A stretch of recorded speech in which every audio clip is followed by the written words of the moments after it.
I think beyond a shadow of a doubt, we have the information now to live beyond 100. Processed food is a modern day curse. I think that's what's putting people in hospital, leading them into a lifestyle that's going to create the degenerative disease. The best way to get rid of a symptom is to alleviate the cause. That's the best way, not to take a pill or a vitamin.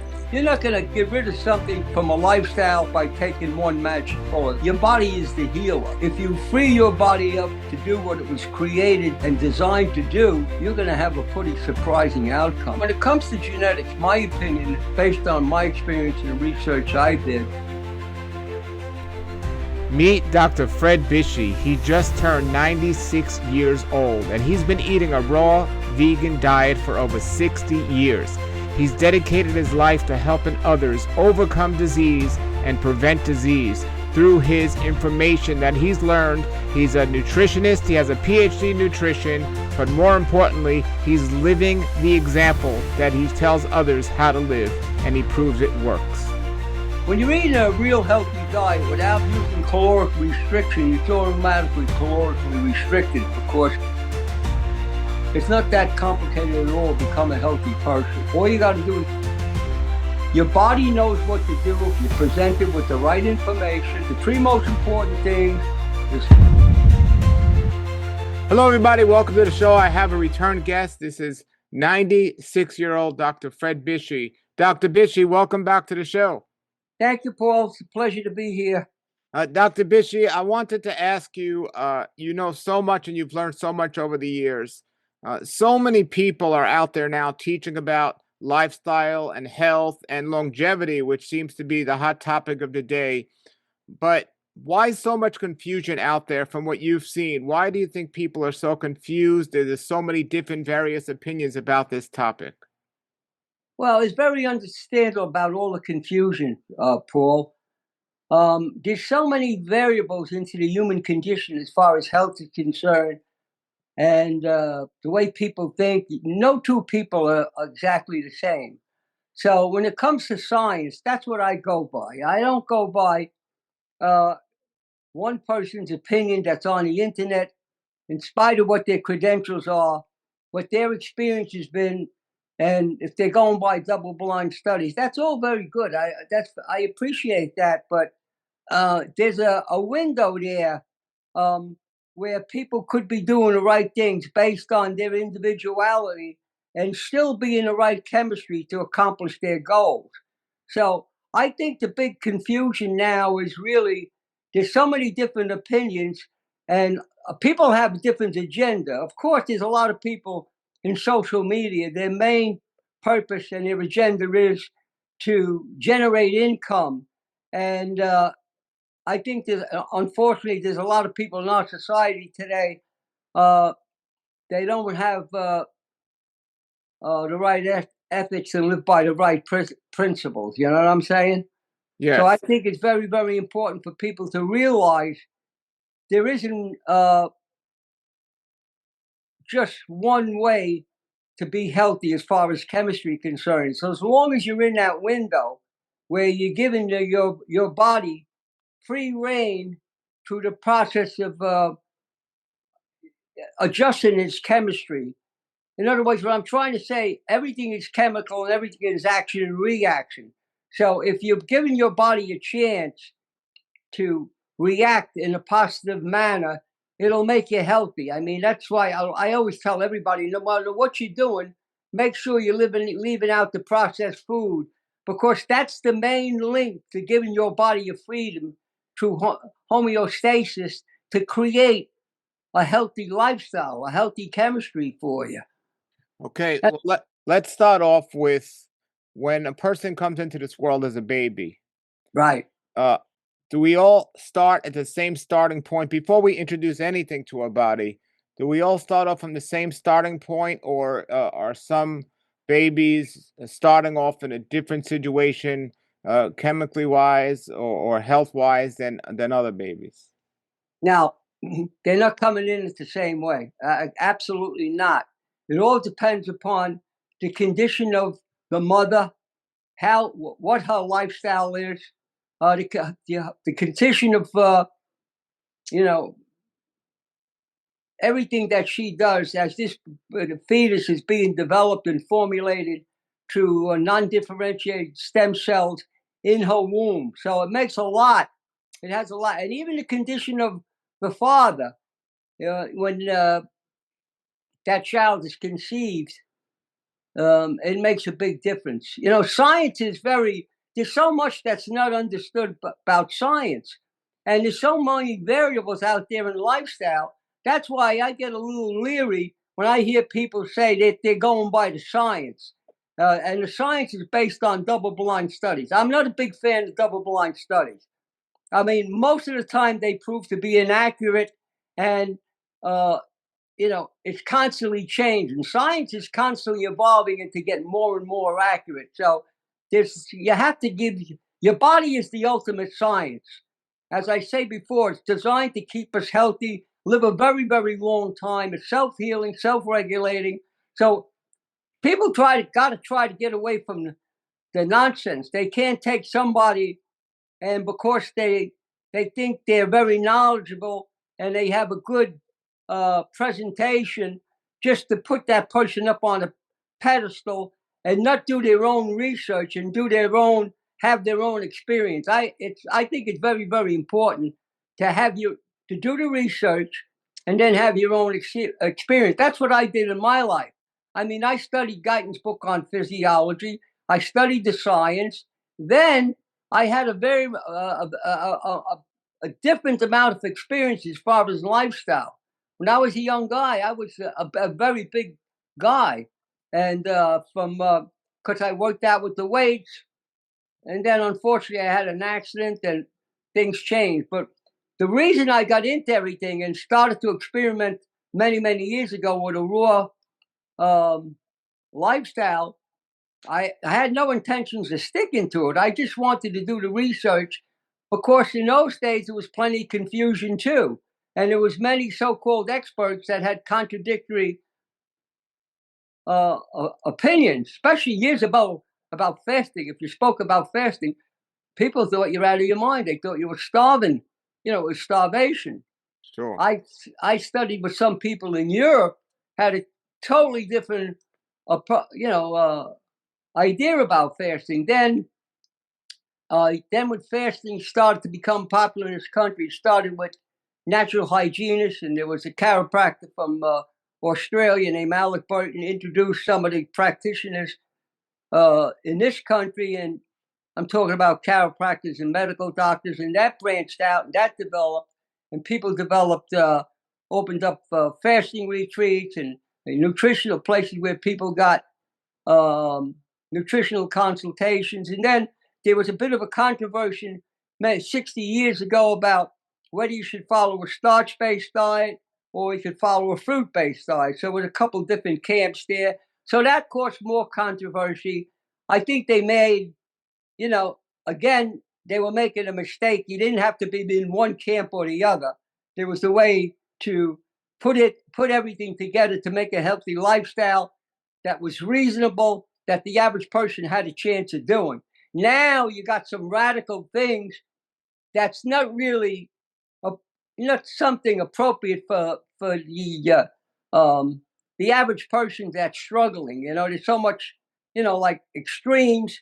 The people talking about, you mentioned to me something about some guy claimed to be a breatharian and, fruitarians. And then at the other end of the spectrum, people just going to live on meat, or just live on beef. To me, I think that's ridiculous myself. I'm not saying some of these things can't be done for a limited period of time, but I'm basically trying to, get a message that's doable out to the average person. And it's about longevity. I'm not talking about having 20-inch arms and, doing a deadlift with 800, 900 pounds. That's a different thing. Or, doing, ultra marathons, 100-mile races. That's a different thing too. I'm talking about being healthy, being reasonably strong, having endurance, be able to live a fully functioning life to a very, very advanced age. That's what I'm doing. You know what I mean? And that's what I'm trying to encourage other people to do, and be able to stay away from degenerative disease. Sure. Now, you've mentioned about conception, the health of the parents at conception. What about prior to conception? Does their health matter prior to conception, or does it start at conception about their quality of their health? So if they grew up unhealthy themselves and they were starting out from a bad standpoint themselves, You're talking about the parents? the parents, yeah, does Yeah, that yeah, make a it does difference make in a the difference. kid's Yes, life, yes, in the new babies? Okay. yes. And okay, so you've also mentioned about science. You started off by saying you look at the science, and then you say you don't follow the science. But do you mean from that standpoint you don't follow the double-blind studies, but you do believe in the science? Is that Oh, I am 100% believe in science. okay? 100%. But when you say you Well, don't, keep in mind, when you say you don't believe in science, you're talking about the double-blind studies. That's what you're skeptic listen, of. I consider them, but most of the double blind studies are done with an agenda. The people that sponsor it have a motive. And then when you do double blind studies, uh, it doesn't really explain the science. It just comes to a conclusion by two different groups of people. A group of people are doing two different things. To me, that's not really conclusive. That's an indication of what can happen under those circumstances. In other words, if you take two people eating a standard American diet and you feed them a lot of one substance, and you feed that other group none of that substance without changing any of the other variables, all that's indicative about that one substance. If you follow what I'm saying, so I don't really go by that.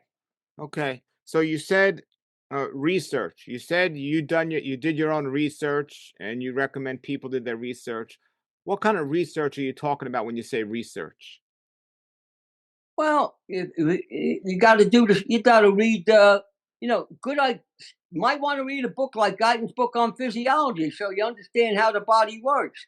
Then, look at some scientific studies about different that are more conclusive, and then you could consult with people that have a lot of experience and have integrity, and then you could see what they recommend or what you can like when it comes to longevity, you can look at different cultures epidemiologically and who's living the longest. For instance, a lot of people quote different cultures in the world and use them as something to as an example to substantiate what they're advocating. For instance, a lot of people into I think the carnivore diet or one of these high protein diets, they talked about the Maasais and the Inuit Indians using them as an example of longevity. No, they don't have longevity. That's not true.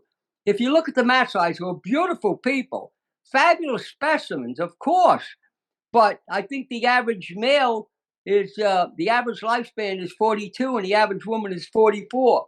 Inuits are another fabulous a group of people that live under extremely harsh conditions, and the conditions they had to live on, what they could hunt and provide in their environment, in their culture. They were not living extensively long lives. Now, some of these cultures, because they've been exposed to cell phones and social media, and they're exposed more to Western culture and processed food, and it's becoming available to them, their lifespans are even getting shorter. So you gotta be very, very careful to what sometimes what people use as background information to justify what they're saying. If you look into it, you find out it's not accurate.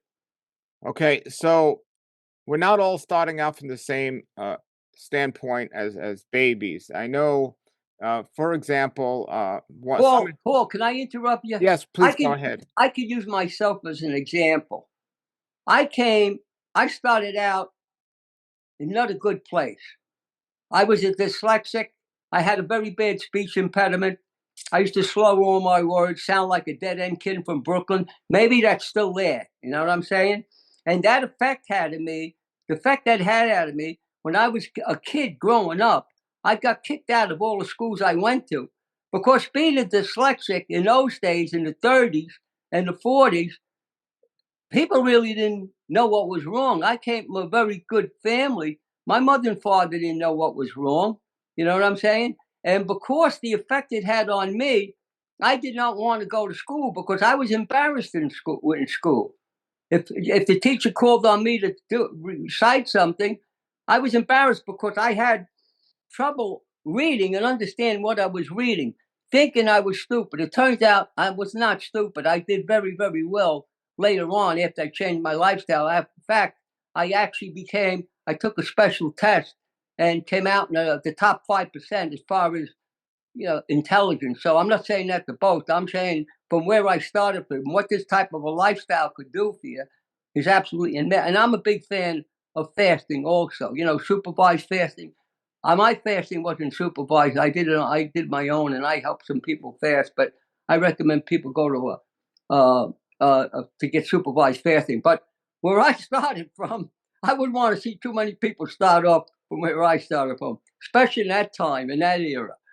So Sure. that's what I'm saying.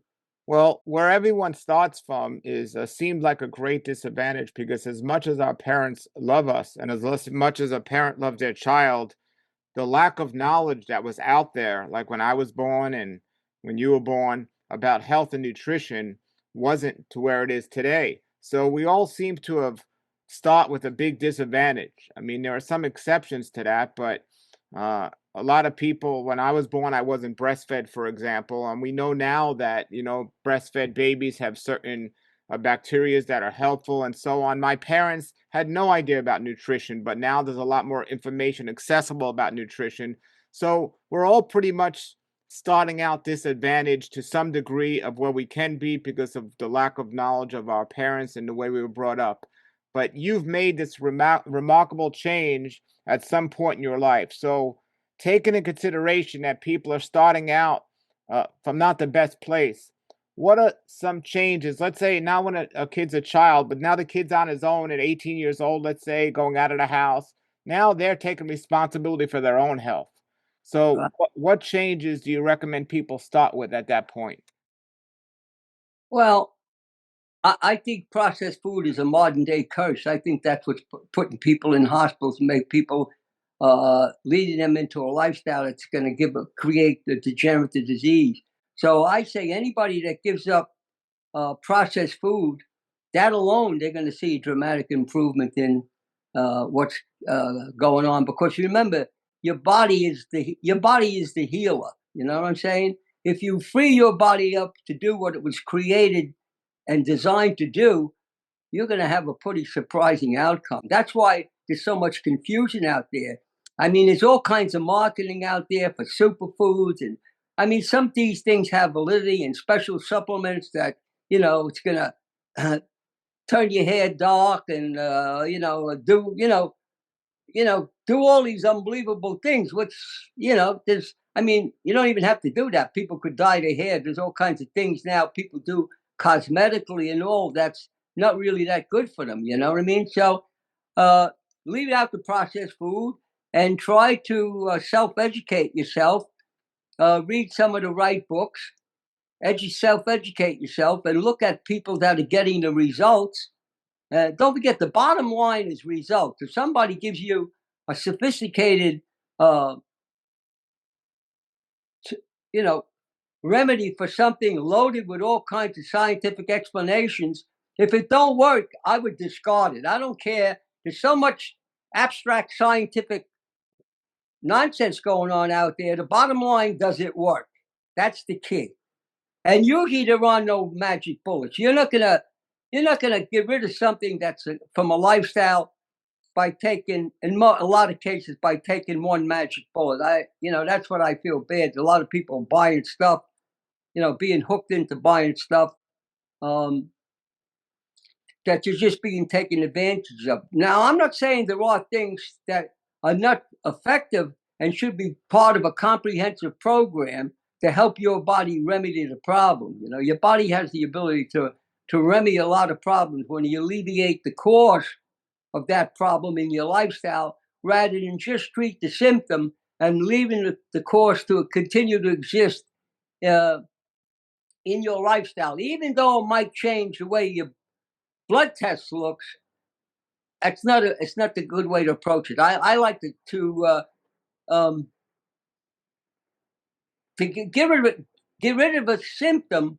The best way to get rid of a symptom is to alleviate the cause. That's the best way, not to take a pill or a vitamin, Okay. Unless you're suffering from a vitamin deficiency. And then through research, they got to find out what the cause is before. Well, they I'm not saying you got to become a research scientist, but you got to make sure, that you have some idea of what you're really doing on your own, rather than listen to some guy, like me on social media or some other person.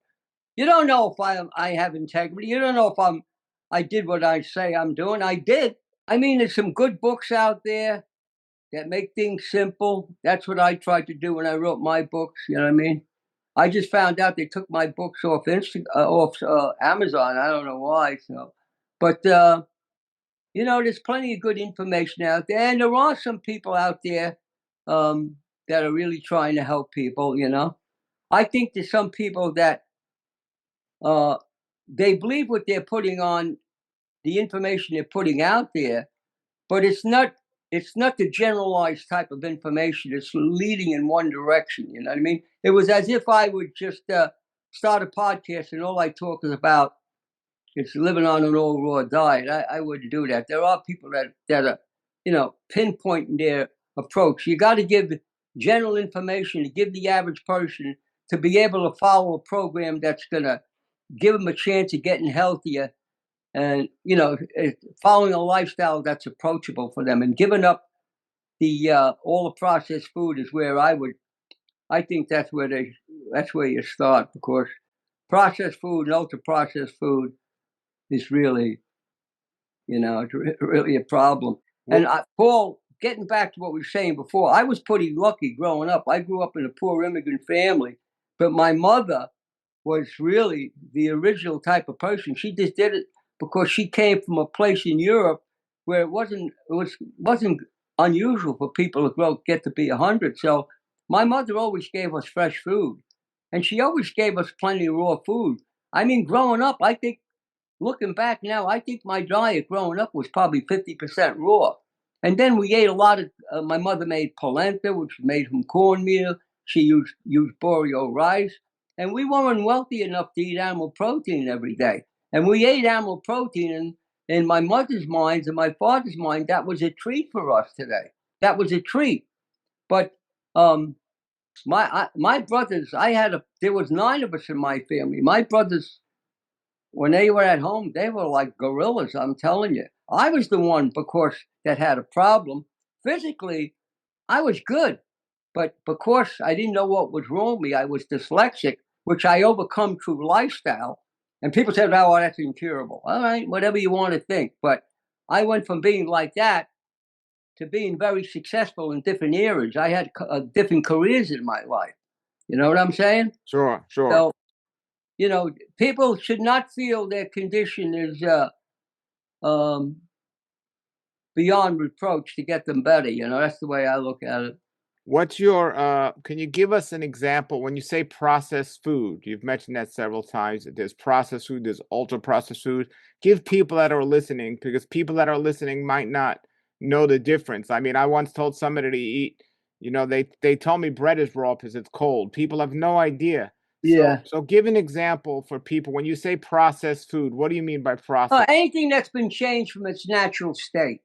In other words, in order to make it clear, if you're eating anything that comes out of a bag or a box, and there are little compromises. Say if you've eaten something organic out of the can, that's okay, but it's still a processed food, So if you're making your own salads and picking your own fruit, if you're eating grains, they should be whole grains. When you remove the bran and the germ, you're removing a lot of the nutrients that are very, very important. So get as close to nature with your food, with as little processing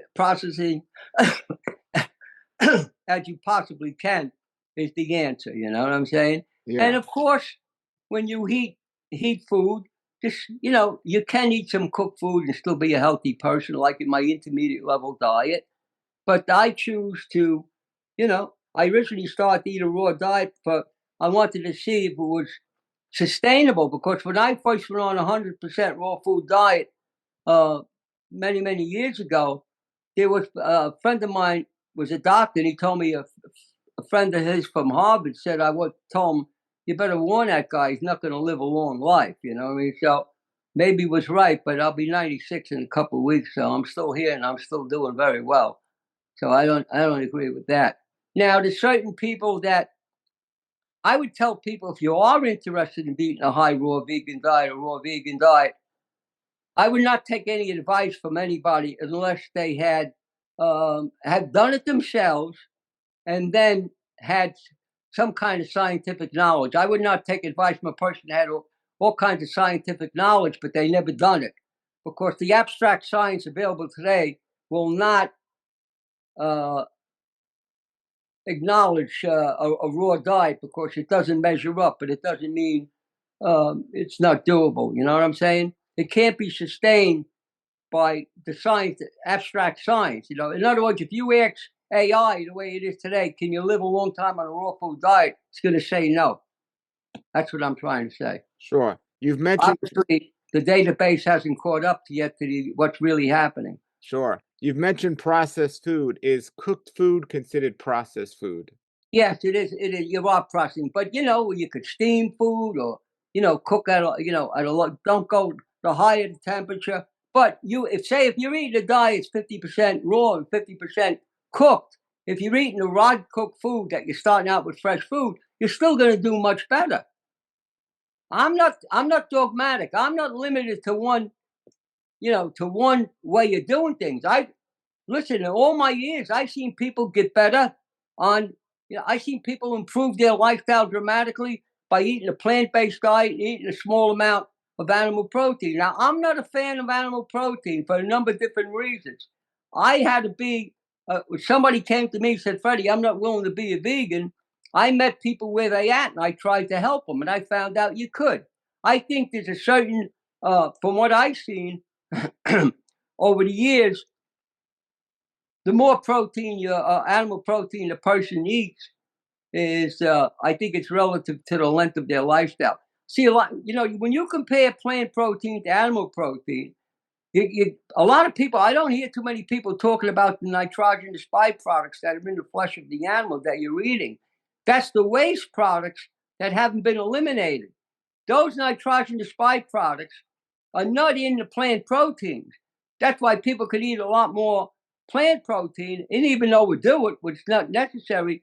Then you could overdo the animal protein, because the nitrogenous byproducts is very stimulating for people that eat the animal protein. So they think the energy is coming from the animal protein.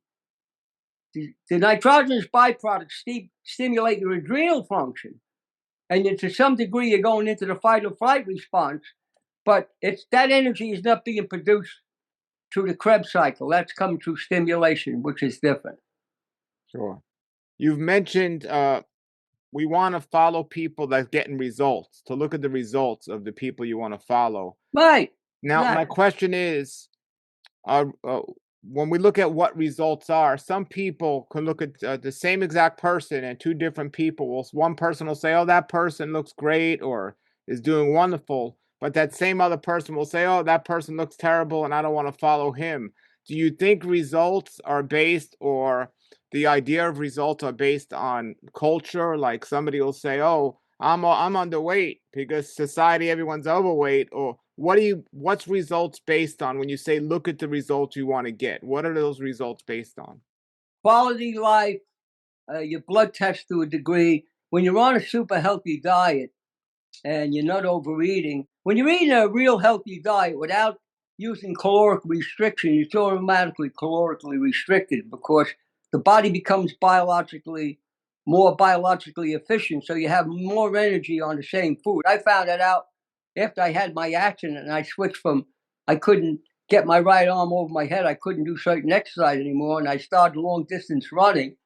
And I had to go through a learning period there.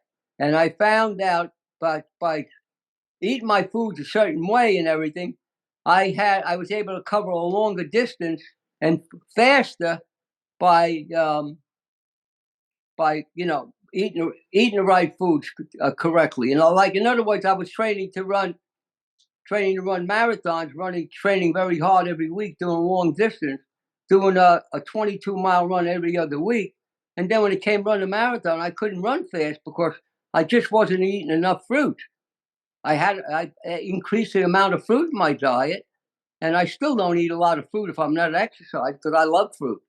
And when I increased the amount of fruit in 2 weeks, I ran what was a fast marathon, So we look at people starting out with the lack of knowledge as teenagers, and then you've explained what people can start doing by getting rid of processed food and eating whole foods. Now, what about people that in their teenage years or early 20s, they're not starting out from just a lack of knowledge. They literally have some form of physical disease. What should they be doing? Should they go to their doctor and listen to the doctor, or should they be doing the same thing, get rid of the processed food and just try to find people that have been successful?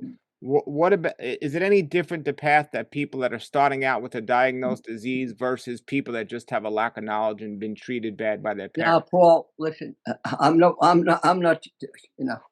I would be remiss and a little crazy if I told people not to go to a doctor. Of course, a lot of people have lost faith in the medical profession.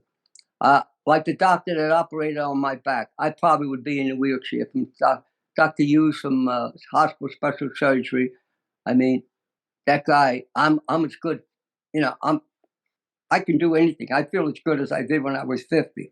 The thing is, there are times you need a doctor. You have to find a doctor that will work with you with a lifestyle change, and then you have to be careful.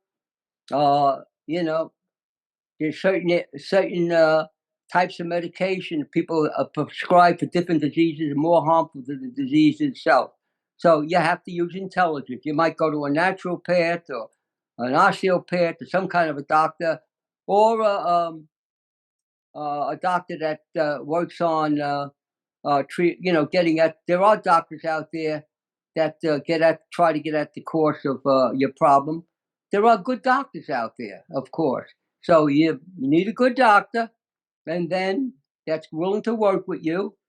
And like the doctor that operated me at Hospital for Special Surgery, I was 94, 93, 94 years old, and Alma kept talking. My wife kept talking to him about general anesthesia because she it could have an effect on me. When I had the accident, the general anesthesia affected me.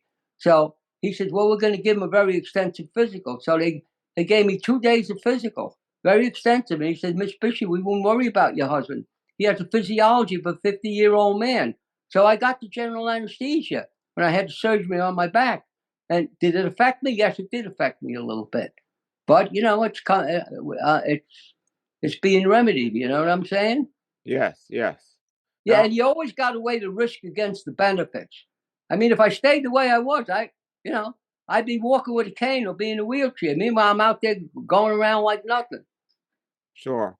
However, you could say that now that it was successful, but if it wasn't successful, then you might have been better off staying the way you were if the surgery wasn't successful, right? Well, that's a decision based on fear rather than weighing the facts, Paul. You know what I mean? You can't do that. If Sure, you think that way, if I thought that way, then it's not a good idea. sure. I always weigh the risk against the benefits. You know what I mean? Sometimes you have to take a risk to get a major benefit. There are people out there that they're not eating or living a healthy lifestyle, and they seem to be pretty successful in their health and their older age. How important, and you yourself have mentioned your mother was 101, how important is hereditary factors in terms of longevity, or is it strictly diet and lifestyle? Oh no, genetics has a lot to do with it. When it comes to genetics, my opinion, based on my experience and the research I did, um, when your genetic inheritance is at what time in your life it's going to be triggered is based on your lifestyle. In other words, if you take two identical twins, which this has happened to me, One, they're identical. And I remember there was a set of twins that I knew. I'm not going to mention their name. They lived the same way. They didn't live a good lifestyle, and they both had been locked up and involved in criminal things. Everything happened to them at the same time, and they both died within 1 month of each other. Then I knew another set of twins. That one guy changed his diet, and the manifestation of that genetic inheritance was triggered many, many years later. In other words, everybody in my family had a lung weakness. My father and 4 of my brothers died of lung cancer. So I'm supposedly supposed to have weak lungs. And my lifestyle, and I've been exposed to, in the military, I was exposed to a lot of stuff. And at this point in my life, my lungs are good. So your lifestyle is what either sets your it'll change the time sequence and when your genes are going to be expressed with that genetic weakness. You follow me? I understand completely. So, we've discussed early childhood. We've discussed the teenage years. Now let's get to the ages, like when people start getting into their 40s and their 50s. If they haven't been following the best lifestyle but they have not yet been stricken with an illness, is it too late for them to make changes, or Never, Paul. It's never too late. Never. Just listen. I like to use myself as an example again. Just recently, I'm a big fan of hyperbaric chambers. You know that. And I think they're unbelievable. Anybody has any problem should consult a doctor that practices hyperbaric medicine because they're literally unbelievable.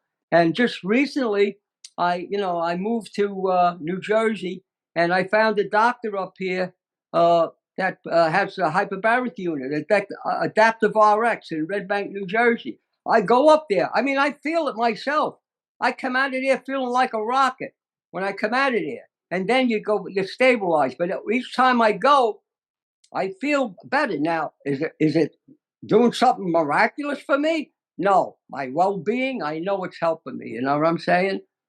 There's listen, I know a lot of people, doctors and people that have a lot of integrity, that have faith in. I was just talking to a guy in India, a pharmacist in India. There's a lot of things that people can use when they have serious disease, like they can use. I speak at cancer support groups. People are using ivermectin. It's working very well, but it can be expensive. And there's a pharmacist in India who, if people ever want, I'll share his name and phone number, and they can get stuff from him. Very reliable guy, clean product, and much cheaper. So there's a lot to all this. You got to be very, very careful. Yes. So you're on a vegan diet, a raw vegan diet, and you've been so for many, many years. Yes, I want to make something clear here. Sure. I've been on a raw vegan diet for over 60, and this is no exaggeration. I'm not twisting or like that. So when I had 100%, you could ask my wife, I never ate, I only had warm water in the winter because it's hard eating a raw diet in a cold climate. But when I had my surgery a year ago, the pain was excruciating. They told me I was going to have to take painkillers, and the pain was really bad. So I never even took an aspirin my whole life. So the pain got so bad that I tried taking the painkillers they gave me, and it actually made me hallucinate. My wife says, she said I never saw nothing like that. So the pain was so extreme. After that, I started to feel freezing cold all the time. And I said, what can this be? I put on heavy jacket, and I was still cold. And I realized that it probably affected my thyroid because it could affect the thyroid. So I went and got a blood test, and sure as heck, because I never had a thyroid problem, it affected my thyroid. So then, in order to compensate for that, I didn't really want to take medication. So I started drinking a lot of warm water, and I started eating some steamed vegetables. That only lasted a short period of time. I don't do that no more. And then I took a vitamin supplement from Innate called Thyroid Response, and I take that now. So, and as far as I know, I'm not symptomatic, and I don't care. You know what I mean? As long as I'm not symptomatic, I'm okay. You know what I'm saying? After eating raw food exclusively all those years, how did your body react when you put It in didn't. steamed vegetables? It opens up cravings. You know, you wanted to eat more. You wanted to go further, which I was aware of that happened. You know, from our experience, the Yeah. people I know that went back off a raw diet, you know, the disasters I've seen, you know. So I just did it. I knew it was a temporary thing. I was trying to adjust to make myself comfortable in the winter without taking the medication, you know. I don't think anybody should try any of the stuff that I'm talking about because I don't think they have the background information or knowledge to be able to deal with it. Now I'm right back where I was. You know what I'm saying? Sure. Doing the Now, typically you eat on average 2 meals a day. So when you were adding the steamed vegetable, are we just talking about a small amount to what you normally ate, or are we talking about a whole meal of steamed vegetables? no. I just put a steamed vegetable or two into my salad. That's all I do. Gotcha.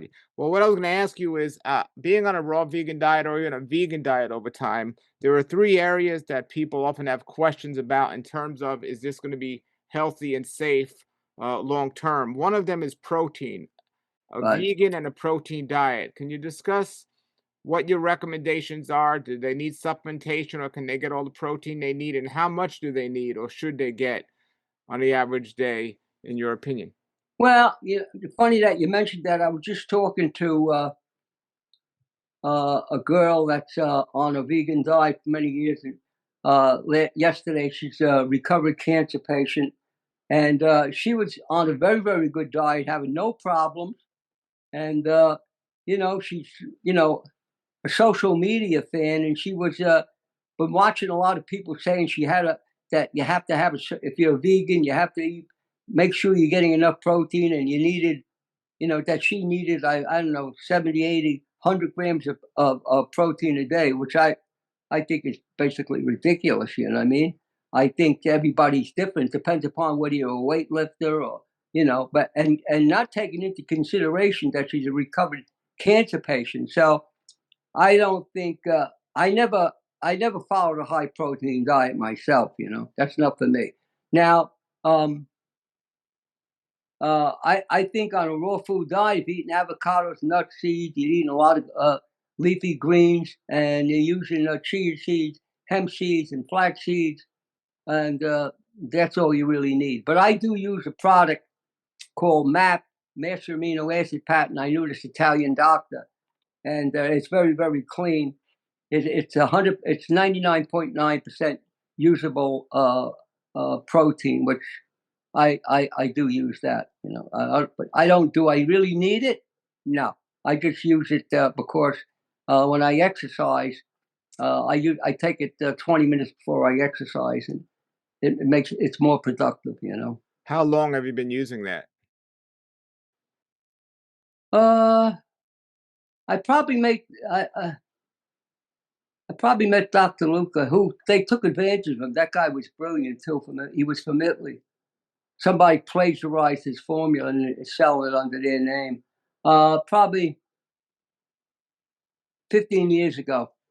15 years ago. Brilliant guy. Is this something you've been taking daily, or do you just take it sparingly? No, I don't take it daily. I mean, I go through periods where I don't take it for a while.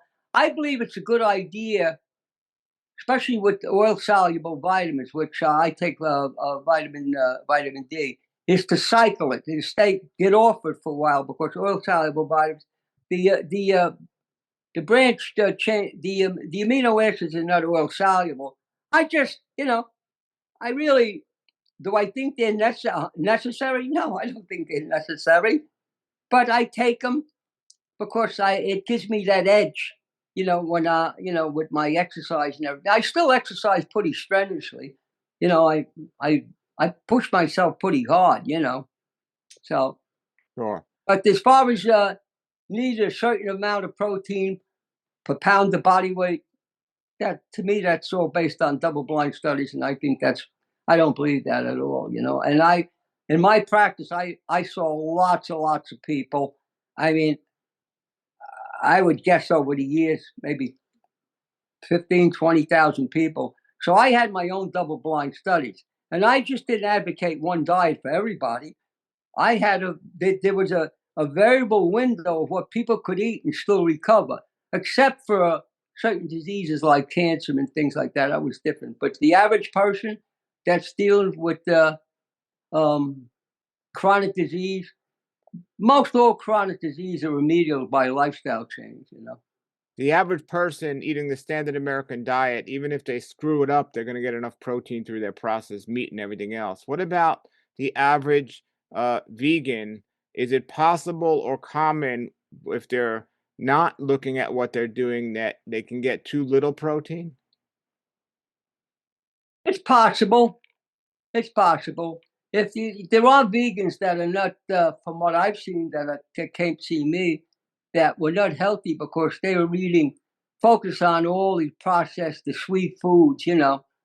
And you know what? The amazing thing, there are people that don't eat a good diet, and probably because of genetics, they can live up into, quite an elderly age, but you don't have the quality of life. When you eat a great diet, you might not live a lot longer than the other person, but your quality of life when you're 70, 80, 90, and 100 is you can maintain. I think beyond a shadow of a doubt, we have the information now to live beyond 100, beyond a shadow of a doubt. But the whole problem today is the average person is totally unaware. Then you got another group of people are not interested. They're not going to do it. Then they don't care. And then you got the other group of people that are willing to try it temporarily, and once they successful, they want to go back to what they're doing. What do you think when you see podcasts and things like this out there today? They say things like every cigarette you smoke is going to take 20 minutes off your life or something like this. What do you think about stuff like that? I think it's nonsense. I think smoking is an absolute. How can anybody make a statement like that when you're talking about millions of different variables in a person's lifestyle?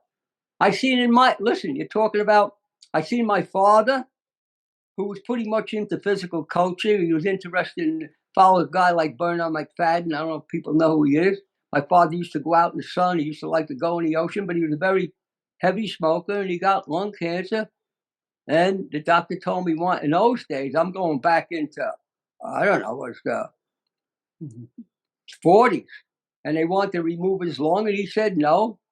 And he ended up dying from cancer, you know. And then I had other brothers of mine got lung cancer. I had another brother. He smoked. He stopped smoking. He did very well, you know. So, what are symptoms that people, let's say they've been on a vegan diet for quite a while, that they do have a protein deficiency? What are some symptoms they should look out for? It's very hard to be specific about that. You're just not going to have a quality of life. I think protein deficiency is very rare. Dr. Frances Lafay Moore did a study back in the 50s and 60s, a scientist. She did a study. The first study was saying that you had to eat animal protein to get enough protein. Then 5 or 6 years later, she wrote a book that recanted. She said she was wrong. And basically, the basic premise behind what she said is that you're getting enough calories and you're eating a high quality diet, you were going to probably be getting enough protein. I believe that. Listen, I went for years. I really didn't focus on the protein. My life has been is high quality. In spite of having some very bad experiences, I had to move out of my house. Mold almost killed me. Cost me $15,000-$16,000. Me and my wife had to move. Luckily, it was downstairs where my office was. And I look. If you look at my head, I had a hole in my head from that. Yeah. And then I had that accident. You got to be very careful here. And there's a lot of people putting things on social media. It's about money. That's what it is. In all the years I was in practice, I never made any money for a product I recommended. Everybody used to tell me, I was being stupid. It was foolish. No, because most of the people that knew me knew if I recommended a product, I had no motive, no money, was no monetary gain for me. My only motive that I believed it worked and it could possibly help them. Like the Velasca. I don't make anything for that. Does it work? Yes, it does work. Is it a panacea? No, but it does work. I mean, I seen it, my own eyes. The bottom line, it works. Does it work with everybody? No. I believe lifestyle is very important. I believe everything should be part of a comprehensive program, a lifestyle program.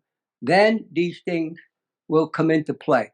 I also believe that the supplement industry now is starting to get like the pharmaceutical industry, where they're getting to be like internet predators and they're taking advantage of people. I don't believe in a lot of supplements, only when they're directly dealing with a nutritional deficiency, or maybe in some cases part of a longevity program. But I don't believe in taking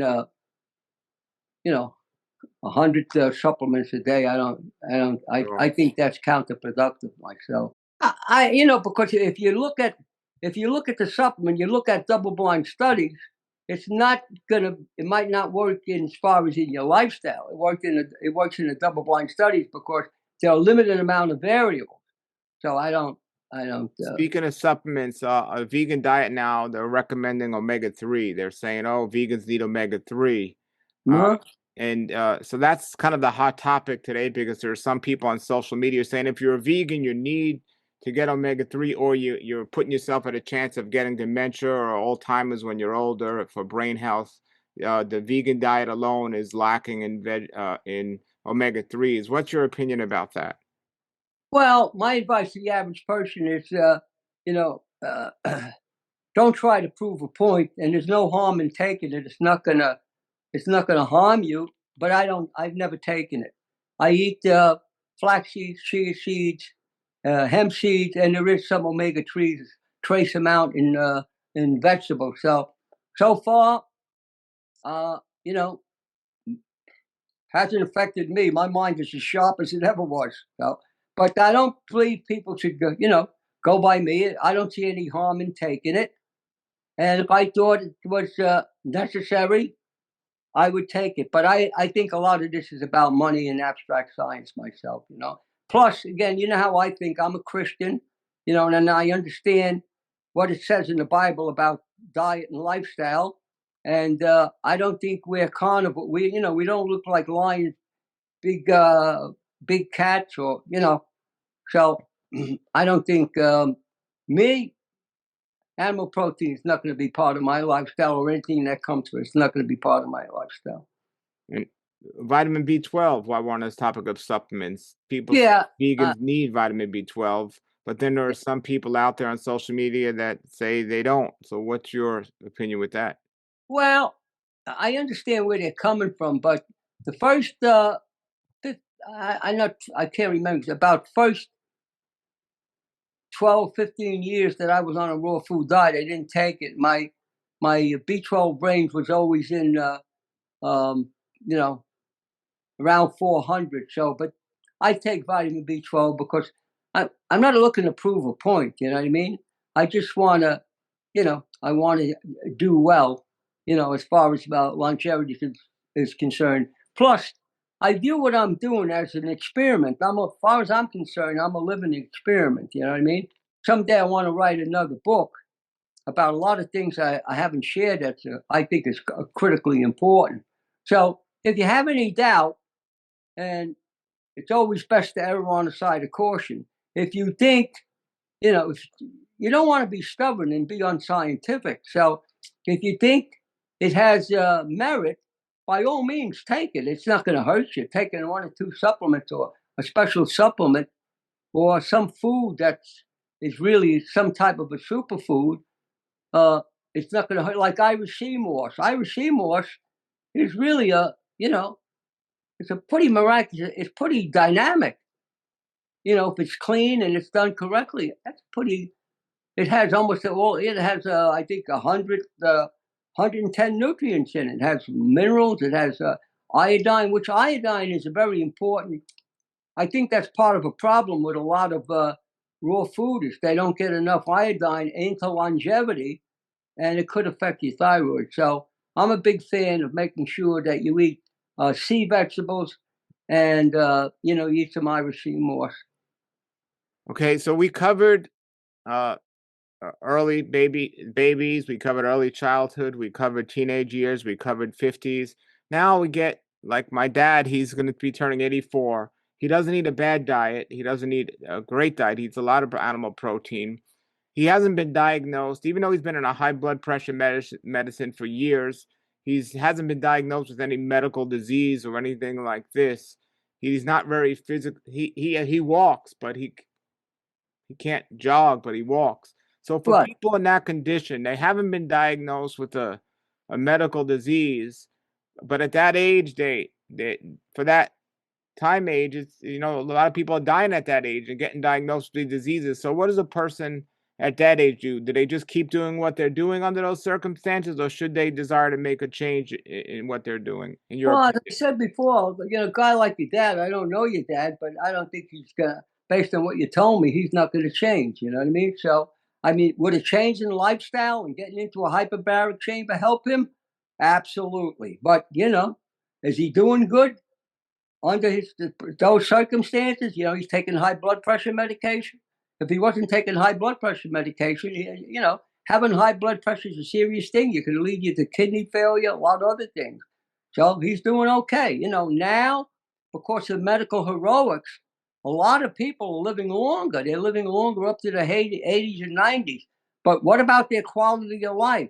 What about their cognitive abilities? I live in a 55 and older community here. I mean, I see what's going on with people that are a lot younger than me, and it's about lifestyle. And most people are really not interested. They say, "Gee, how do you do what you're doing?" If you talk about changing their diet, oh, they don't want it. They think you're going to tell them to take some new magic vitamin that's being marketed on, social media that they don't know about. Yeah, I don't.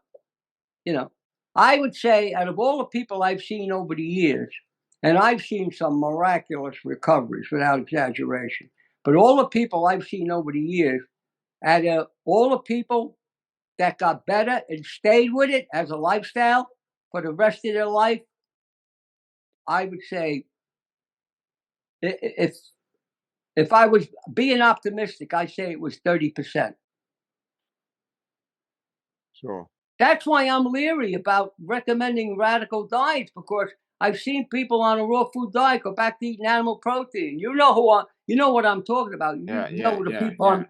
yeah. It's painful for me to watch people that happen to them. They get better from serious diseases and go back. Even people that were on a raw food diet for 15, 20 years go back to eating animal protein. What happened to them? So what about salt? That's another common thing today that is getting a lot of controversy. Some people say no salt, and some people say salt is fine. What's your opinion about salt? Well, there's a group of people recommending SOS diet, which is not a good diet. It works, you know what I mean? And um, don't forget, all the double-blind studies were done on people that basically ate the standard American diet and was loaded. A good food scientist wants to addict you to make you addicted to their food. They load it up with sugar, salt, and fat, right? So, I mean, the amount of sugar, salt, and fat that's in products that you're buying in the store, everything's got sugar, salt, and fat in it. So I understand people that recommend the you know, uh, SOS. SOS diet. I understand what they're doing, but um, I mean, I'm a big fan. I think olive oil, extra virgin, especially Moroccan olive oil, I think it's good for you based on, living on the type of diet that I'm talking, people eating a high quality diet. So that's an oil. There's a lot of science is showing, real scientific studies are showing how good, you know, do you need it? No. But, if you want to use a moderate amount, I, I do. Are you And don't talking forget about they uncooked or are you talking about cooked? no, I don't. Well, I don't believe I believe that's where the problem is. I believe when you heat the oils, that's the problem. You know what I mean? And don't forget, I just came back from Italy. I spent 2 weeks in Italy. I was flabbergasted. When I was in Italy, there wasn't one person, I didn't see one person that was overweight, obese. No one. And then there was places, I was in northern Italy. I went to see Andrea Bocelli. I'm a big fan of his. I went to see him sing. Northern Italy is mountainous areas. I've seen people walking up hills, riding bikes. I think some of them were my age. Unbelievable, scurrying along there. So, and don't forget, in certain parts of Europe, they do not import American beef. Their beef comes from Argentina. They don't use pesticides. Just by using organic beef without chemicals in it, antibiotics, hormones, all that type of stuff, and not using pesticides on your food. Terrific, terrific change in lifestyle. So what about salt? Is it okay or not?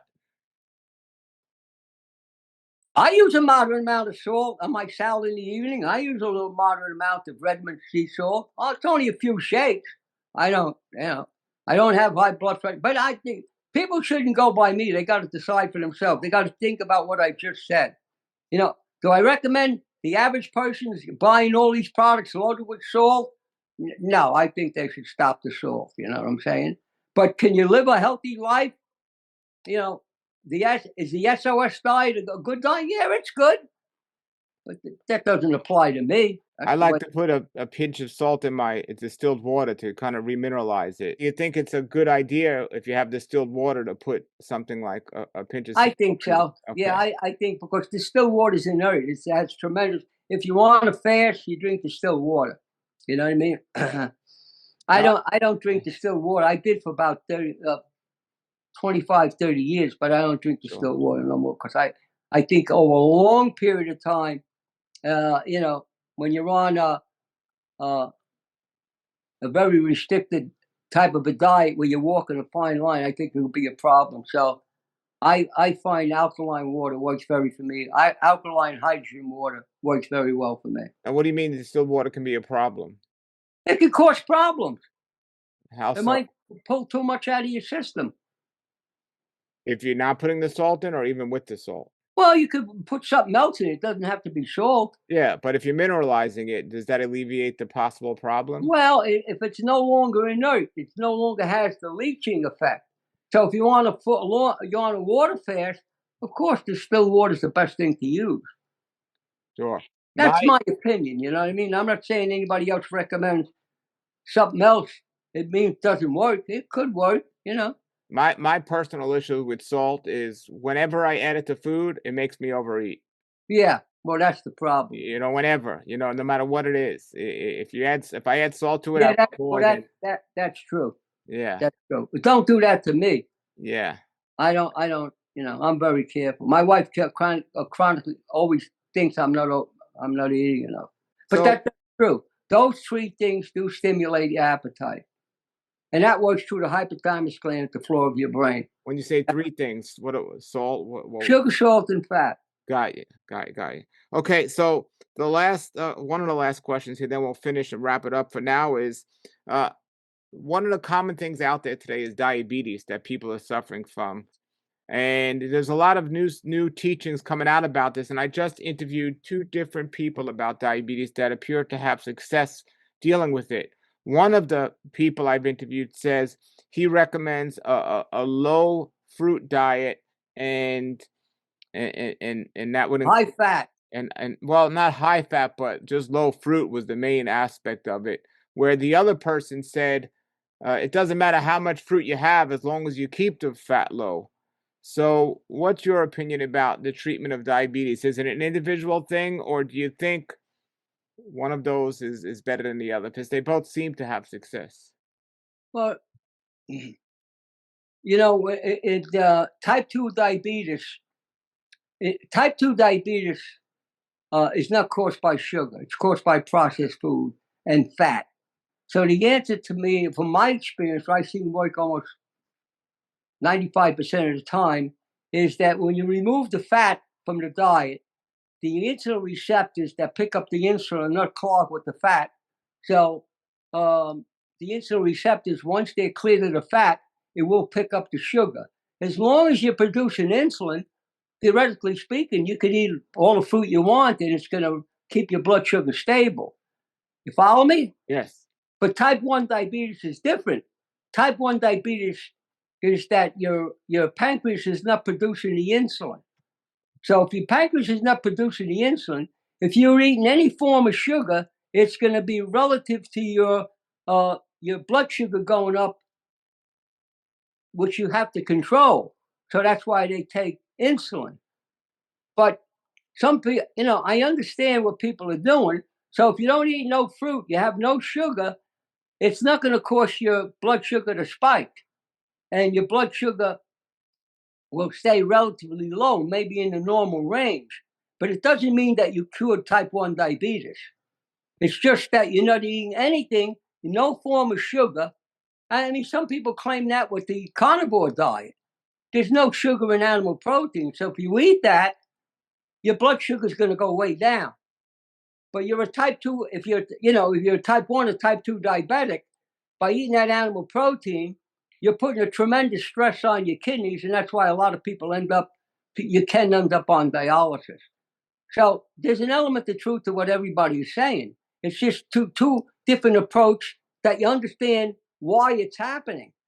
So if there's no sugar in your diet, that means why is your blood sugar going to go up? And if you're sustaining yourself, you're getting all the other nutrients that you need, and maybe you're producing ketones to take the place of the glucose that your brain would be. Yeah, you could get by, but I don't think that's a cure for type 1 diabetes myself. So, can you live that way the rest of your life? I wouldn't consider that. I don't believe in the word cure anyway. I'm a big fan of using the word. If somebody wants to do that, and they can stick to that type of. I had an experience like that with a very intelligent 11-year-old boy. I was able to keep his blood sugar down, but I said eventually you're going to have to put him on insulin, which that's what happened. Okay, so what is the cause of the type 2 diabetes? Is it processed food or is it overeating? And one leads to the other, I guess. But now, if you're overeating on a clean diet, you're not going to get diabetes. Even if you're overeating on raw fats? No, you're not going to get diabetes. Absolutely not. So processed food processed food and fried foods and all that type of stuff. The real problem in the standard American diet is the ultra-processed food, the processed food, and people are, causing glycation by cooking their fats and everything. Once you get in, listen, I did an experiment. I won't even go into this and take too much time. That was I was shocked myself what the outcome was.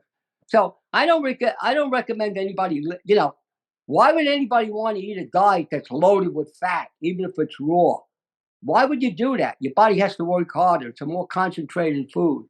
Well, Dr. Bisci, you've given us so much information, and there's other interviews I'm going to post below as well. In closing, for this time, and everybody, I want to encourage you to put questions below for next time.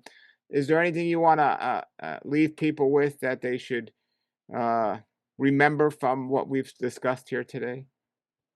Yeah, I'm all I want to say is that to become, if you want to help yourself, don't be disillusioned or distracted by some of these radical things you'll see. It's very simple. It's not that complicated at all. Become a healthy person.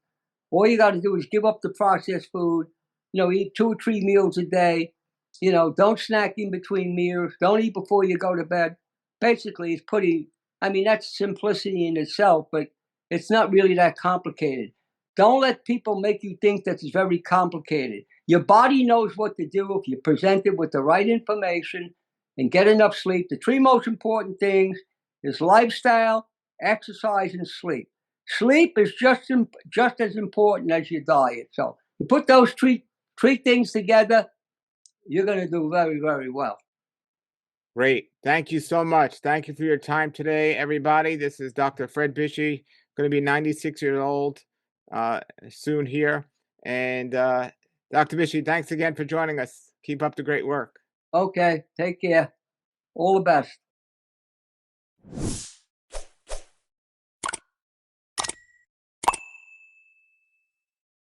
Nature's wealth, good for your health. This is the Raw Life Health Show.